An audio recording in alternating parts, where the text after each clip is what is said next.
Science ফ্যাক্সে সবাইকে স্বাগতম। আমি শুভ। আজকে আমরা আলোচনা করব সেল ডিভিশন সম্পর্কে, কোষ বিভাজন। সো মেইনলি কোষ বিভাজন হচ্ছে তিন রকম। প্রথমটা হচ্ছে অ্যামাইটোসিস, দ্বিতীয়টা হচ্ছে মাইটোসিস, তৃতীয়টা হচ্ছে মিওসিস। তো অ্যামাইটোসিস যেগুলো অ্যামিবা, ইস্ট এবং ব্যাকটেরিয়ার মধ্যে ঘটে থাকে।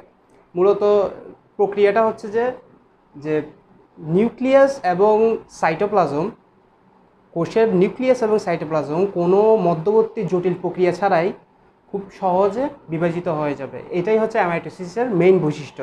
অর্থাৎ একটা সেল থাকবে, সেলটা সেলটার যে নিউক্লিয় বস্তু সেটা বিভাজিত হতে শুরু করবে মাঝখান দিয়ে।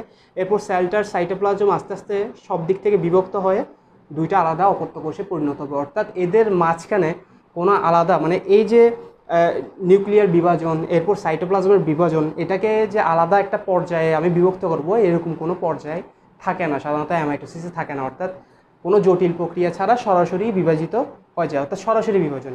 মাইটোসিস এটা আমরা জানি সমীকরণিক বিভাজন বলা হয়, ইকুয়েশনাল ডিভিশন। অর্থাৎ হচ্ছে মাইটোসিসের ক্ষেত্রে নিউক্লিয় বস্তু এবং সাইটোপ্লাজম উভয়ে একবার করে বিভাজিত হয়। নিউক্লিয় বস্তু বলতে এখানে ক্রোমোজোম সেপারেট হয় 50-50 ভাবে। অর্থাৎ মাতৃকোষে যদি 100% ডিএনএ থাকে, সেটা অপত্য কোষে 50% করে চলে যাবে, অর্থাৎ সমানভাবে বিভক্ত হবে। এটাই হচ্ছে মাইটোসিস বা ইকুয়েশনাল ডিভিশনে হয়ে থাকে। মিওসিস হচ্ছে দুই রকম, মিওসিস 1, মিওসিস 2। মিওসিস 1 হচ্ছে যেটাকে বলা হয় হ্রাসমূলক বিভাজন, অর্থাৎ যেখানে এই নিউক্লিয় বস্তু অর্ধেকে পরিণত হয়।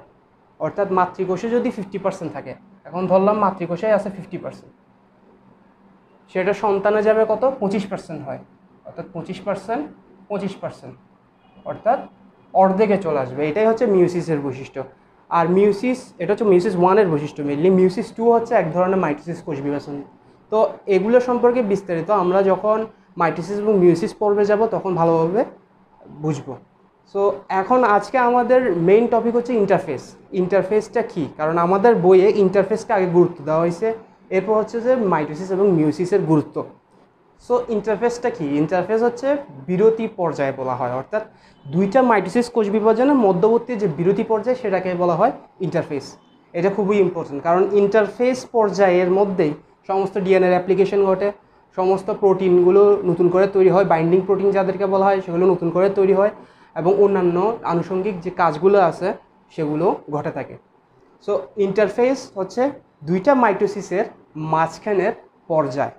তো এখানে একটা মাইটোসিস, এখানে একটা মাইটোসিস, মাঝখানের এই পুরো সময়টা হচ্ছে ইন্টারফেস। মাইটোসিস যে সময়টা কনজিউম করে সেটা হচ্ছে 5 থেকে 10% সময়। অর্থাৎ একটা কোষচক্র হচ্ছে একটা মাইটোসিস থেকে আর একটা মাইটোসিস পর্যন্ত, এটাকে বলা হয় কোষচক্র।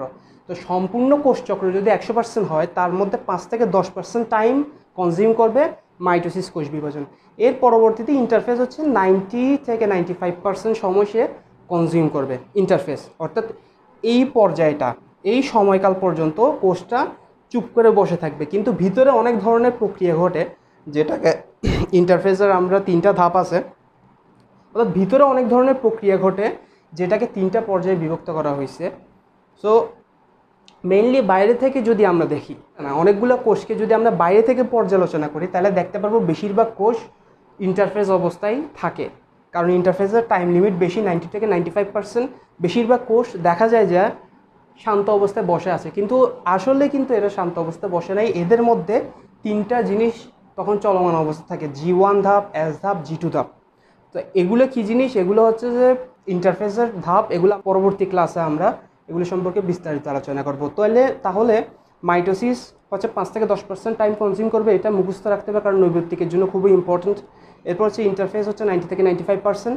এরপর ইন্টারফেস শেষে মাইটোসিস আবার চক্রের মতো পুনরাবৃত্তি করবে। এরপর মাইটোসিসের পর আবার ইন্টারফেসের পরে মাইটোসিস, এভাবে চলতে থাকে।